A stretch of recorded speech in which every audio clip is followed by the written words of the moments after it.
गंजाम जिला चिकिटी ब्लॉक सुरल और के नुआगां सेक्टर रे पोषण मास पालित हो जाइछि। एथिरे मुख्य अतिथि भाव सीडीपीओ गीतांजलि पाणिग्राही जोगदे पोषण कार्यक्रम लक्ष्य और उद्देश्य उपर आलोकपात करने सह उत्तम स्वास्थ्य पाई आवश्यक सुषम खाद्यर आवश्यकता उपर बुझाइथिले। किशोरी गर्भवती प्रसूति और महिला शिशु माने विटामिन युक्त खाद्य खाइबा उपरे गुरुत्वारोप करथिले।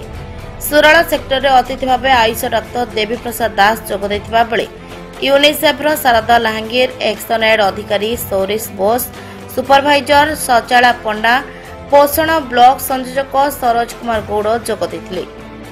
सेपरी के नुआगां सेक्टर रे सीडीपीओ श्रीमती पाणिग्राही मुख्य अतिथि भाव जोगदे बेले अन्यतम अतिथि भाव सुपरभाइजर सुलोचना प्रधान सचला पंडा पोषण ब्लॉक संयोजक सरोज कुमार गौड़ जेआरए मनमथ मांडिया प्रमुख जोगदे पोषण खाद्य उपरे सचेतन सृष्टि करथिले।